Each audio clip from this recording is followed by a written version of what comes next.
I like chocolate. I like ice cream. I like sweets.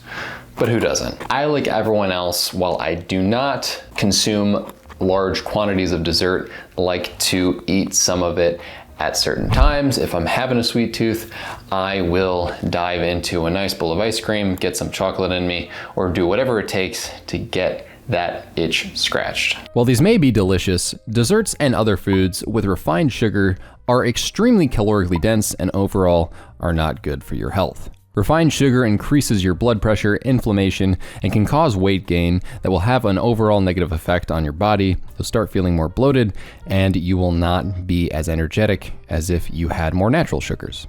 Okay, I'm sure most of us, if not all of us, know why desserts aren't the greatest for us. We know why they're bad. We know that they have a lot of negative qualities for your health, and they're not exactly giving you anything positive in return for you eating them.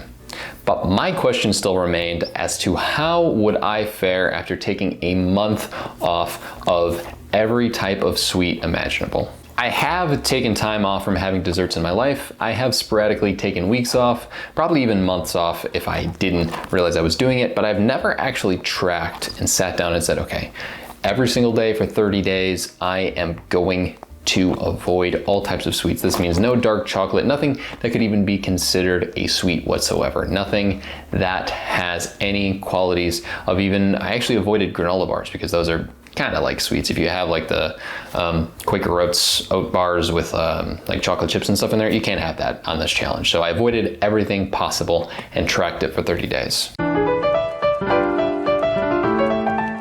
I had an easy time to start out and enjoyed the challenge. However, I was asked a lot by many people to have something that broke the rules that I had set for this month, and that was pretty difficult. Luckily, due to my experience saying no to people when it comes to them offering me drinks, I am the kind of person who will only have water, lemonade, or coffee, or iced tea sometimes. If you offer me anything else, I will probably say no. And since I have that experience, I did a pretty decent job of knowing going into this how it is that you should say no and psych yourself into not wanting the dessert that was offered. Hey bud, you want some of this chocolate? No, I don't really want it. Thanks though. Oh, okay. Saying that you're doing this for a challenge, saying I can't have it, I don't deserve it, anything like that, it will get yourself to subconsciously actually want it because it sounds like you're restricting yourself. But the key here is to go in the opposite direction and not make yourself feel that it's a challenge. Actually tell yourself that you don't want it and tell the person that you don't want it. They will bother you less and you will bother yourself less about not having that thing.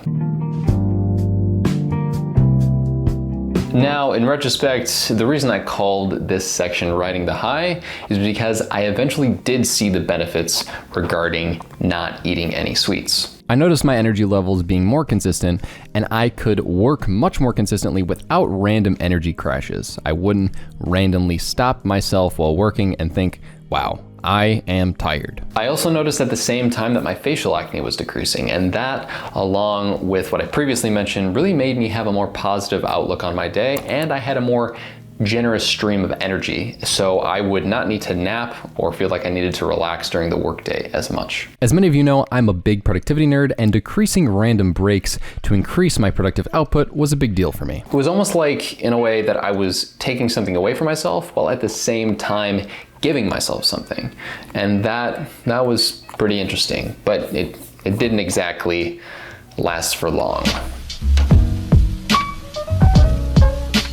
By the last week, my urges and cravings did get pretty large, as when you're doing a challenge like this, it does sit in the back of your mind as to like, okay, I'm just not saying yes because of some arbitrary YouTube challenge. So when people were asking me towards the end, it did get a little bit difficult. However, the physical benefits still remained, and I also was less bloated overall, so feeling good was pretty awesome by the end of this. Key way that I got through the last few days, however, was acknowledging to myself the new feelings I had regarding improved energy, consistent energy, the decreased facial acne, all those kind of things. I kept thinking to myself so that I would get off my own case about, okay, why am I still doing this? Like, I only have a few days left, nobody would know otherwise.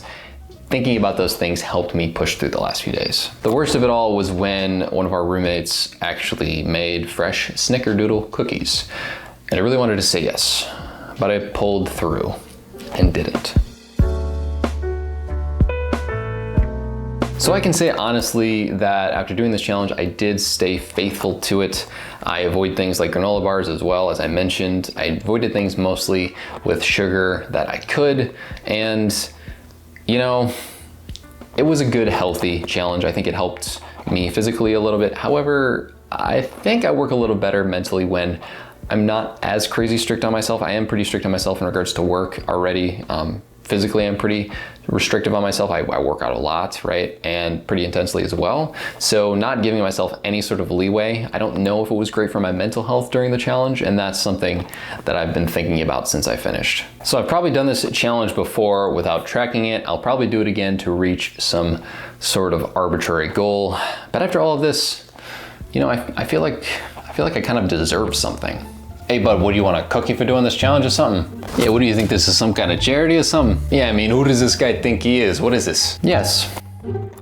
Yes, I do. But you know what I enjoy more than cookies? Knowledge.